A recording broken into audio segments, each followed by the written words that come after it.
যেই সকল বুদ্ধিজীবী খুনি হাসিনার রেজিমকে প্রতিষ্ঠা করার জন্য দুঃশাসন, অপশাসন এবং জুলাই এবং আগস্টের গণহত্যাকে সমর্থন করেছে, তাদেরও আমরা বিচার দাবি করছি। আওয়ামী লীগের দুঃশাসন, অপশাসন এতটাই বিস্তার ছিল যে আজকে শহীদ বুদ্ধিজীবী দিবসেও তারা আসার দুঃসাহস, তারা সাহস দেখায়নি। আজকে এই ঐতিহাসিক দিনে, ঐতিহাসিক স্থানে দাঁড়িয়ে আমরা খুনি সংগঠন আওয়ামী লীগ, যুবলীগ এবং ছাত্রলীগের সন্ত্রাসীদেরকে আমরা গ্রেপ্তার করার দাবি জানাচ্ছি। আমরা যেটি একটু আগেও বলেছিলাম যে এই খুনি হাসিনার রেজিমকে যারা প্রতিষ্ঠা করতে সহযোগিতা করেছে, এক শ্রেণীর কথিত বুদ্ধিজীবী, তারা কিন্তু সবাই খুনি হাসিনার সাথে দেশ থেকে পালিয়েছেন, কয়েকজন গ্রেপ্তারও হয়েছেন। তার বিপরীতে আমরা কয়েকজন খ্যাতনামা বুদ্ধিজীবী যাদের কণ্ঠস্বরকে নির্বৃত্ত করা যায়নি, আমরা অধ্যাপক পিয়াস করিম, তারপরে এমাজউদ্দিন খান, তারপরে আমরা অধ্যাপক মাহফুজুল্লাহ, মাহবুবুল্লাহ, অধ্যাপক আসিফ নজরুল, ওনাদের কথা আমরা দায়িত্বহীন ভাষায় বলতে চাই, যারা খুনি হাসিনার রেজিমের বিরুদ্ধে আপোষহীন সংগ্রাম করেছেন।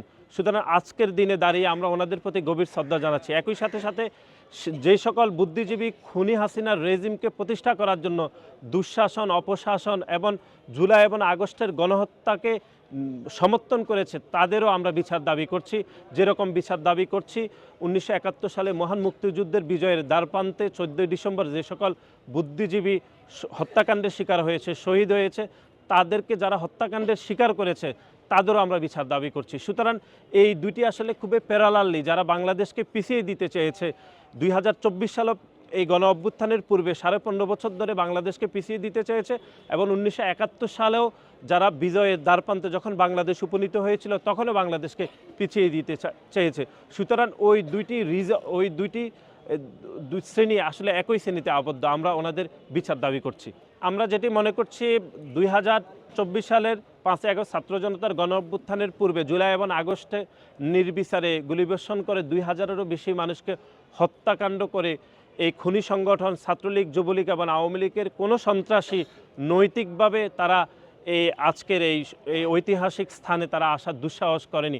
তারা জানে যে 2000-এরও বেশি মানুষকে হত্যাকাণ্ডের শিকার করে তারা যে নৈতিক অধঃপতন করেছে তাদের রাজনীতিকে, এবং মানুষের যে ভয়, জনতার যে ভয়ে তারা আসলে আজকে ফুল দিতে আসেনি অথবা রাজপথে নামার দুঃসাহস তারা প্রেরণ করেনি। সুতরাং আজকের দিনে আমরা দাঁড়িয়ে যেটি বলতে চাই যে আওয়ামী লীগ 15.5 বছর ধরে যে গণতন্ত্রকে যে হত্যা করেছে, একই সাথে দুঃশাসন, অপশাসন, গুম, খুন, রাহাজানি, চুরি, ছিনতাই করে বাংলাদেশের গণতান্ত্রিক ব্যবস্থাকে ধ্বংস করেছে, তার বিপরীতে আমরা 5 আগস্ট ছাত্র জনতার গণ অভ্যুত্থানেই মনে করিয়ে দেয় যে আওয়ামী লীগের দুঃশাসন, অপশাসন এতটাই বিস্তার ছিল যে আজকে শহীদ বুদ্ধিজীবী দিবসেও তারা আসার দুঃসাহস, তারা সাহস দেখায়নি, এবং মানুষের ভয়, এতগুলো মানুষকে হত্যাকাণ্ড করে তারা কোনোভাবে আসার দুঃসাহস দেখায়নি।